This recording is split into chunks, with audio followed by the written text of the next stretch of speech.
Some footballers are remembered for their goals, others for their trophies. But there's Xabi Alonso, a player that comes only once in a while, that plays football 2 steps ahead of everybody else. He wasn't even the fastest. He wasn't even the strongest. But yet, somehow, he controlled football matches with nothing more than his brain. Now, after conquering Germany, after conquering managing Madrid, and becoming one of Europe's most sought-after coaches, he has arrived at Chelsea. But who exactly is Xabi Alonso? And why do so many people believe he could restore Chelsea to the top? This is the story of football's greatest minds, and you're here for the ride. Born in Tolosa, Spain in 1981, Xabi Alonso grew up in a footballing family. His father, Perico Alonso, won La Liga titles with both Real Sociedad and Barcelona. Football wasn't just a hobby in the Alonso household. It was a way of life. While other kids dreamed of becoming footballers, Xabi Alonso studied the game. He loved understanding space, movement both on and off the ball, timing of his passes. Even as a child, he saw football differently. That intelligence would define his entire career.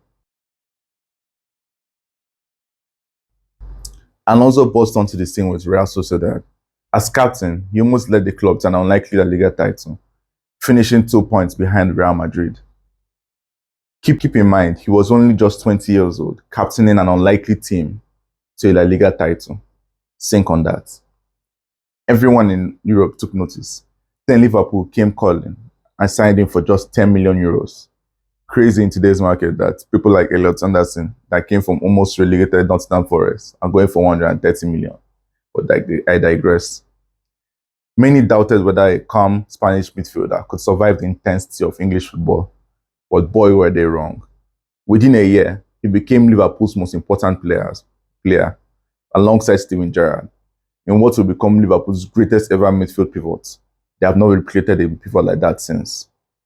They went to Istanbul, the 2005 Champions League final. Liverpool were down 3-0 against AC Milan, one of the greatest teams ever assembled. I mean, look at what these guys were up against. The comeback seemed impossible, but Alonso never panicked. He scored Liverpool's third goal after following up his own saved penalty. Minutes later, footballing history had changed. Liverpool completed one of the greatest comebacks ever seen in football. The Madrid came calling. In a transfer window that had the likes of Kaká, Cristiano Ronaldo, and Benzema also joining to become the infamous Galacticos 2.0, he was still the team's heartbeat. Not because he scored the most goals, but because every attack began with him. His passing range was extraordinary. Short passes, long passes, switches of play, set pieces, everything seemed effortless. Alongside players like Cristiano Ronaldo, Luka Modric, and Sergio Ramos, Alonso helped Real Madrid win La Liga and finally capture the long-awaited 10th Champions League, the La Decima. Internationally, things became even better. With Spain, Alonso was part of arguably best midfield ever assembled for a national team.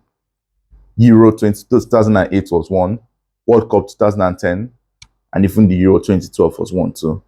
3 consecutive major tournaments, and Alonso was there for it all. He was part of a dynasty built on possession football, and Xabi Alonso was right at the center of it all. Then he went to Bayern Munich. Pep Guardiola, who was also a great midfielder, knew what he saw that made him want Alonso in his midfield. Together, they revolutionized football with Bayern's possession-heavy system, with serious emphasis on dominating the middle of the pitch, winning the Bundesliga 3 seasons in a row, and Xabi Alonso was still at the center of it all. His playing career showed that he excelled in every tactical role, whether it's counter-attacking systems of Jose Mourinho and Benitez's Liverpool, or even Pep Guardiola and Del Bosque's possession-heavy system. He could ball anywhere. This exposed him to everything that made him a successful manager. Now, even before retiring, teammates spoke so much about how Alonso was like another coach on the pitch. Remember, at 20 years old, he was leading Sociedad on their La Liga title challenge, finishing just 2 points behind champions Real Madrid. He understood tactics better than almost anyone. which was why he excelled at any system. So when he finally retired, coaching felt inevitable. He started quietly while working with youth teams like Madrid's under 14s. He was learning, studying, improving, and then came Real Sociedad B.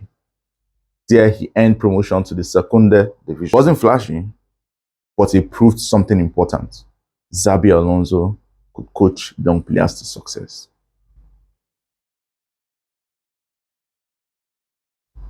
Then came the job that changed everything. Bayer Leverkusen.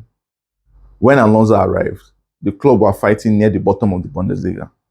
Within months, everything changed. Players improved dramatically. The football became fluid. Confidence returned. Then came the impossible. Leverkusen won the Bundesliga for the first time in their history. Not only that, they completed an unbeaten domestic season, almost completing an unbeaten treble too. One of the greatest achievements European football has ever seen. Suddenly, every elite club wanted him because this wasn't luck. He was a coaching genius.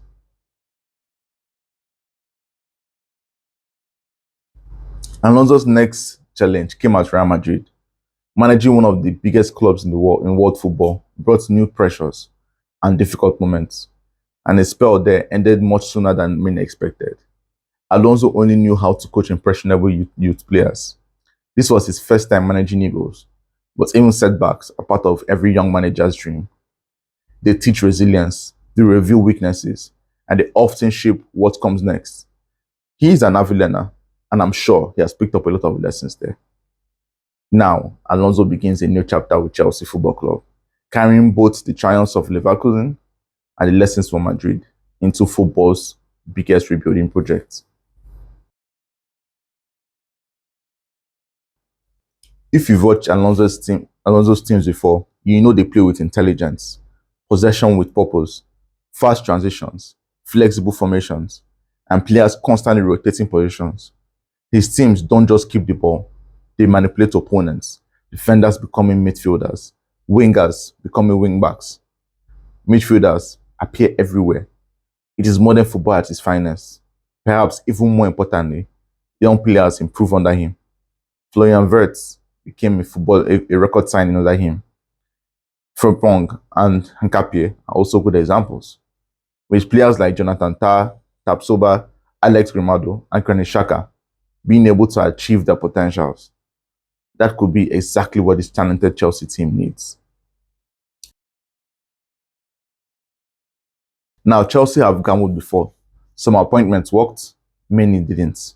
But this one feels different because Xabi Alonso isn't just another former player becoming a manager. He has already shown he can build any winning culture.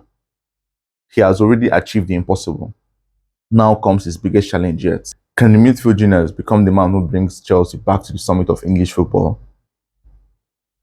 We have already seen signs of great support from the board with signings like Palace, but then only time can tell. But one thing is certain, the Xabi Alonso era has begun. If you enjoyed this documentary, please don't forget to like, comment, and subscribe, and let me know in the comments, will Xabi Alonso win the Premier League title with Chelsea? Cheers, and catch you in the next one.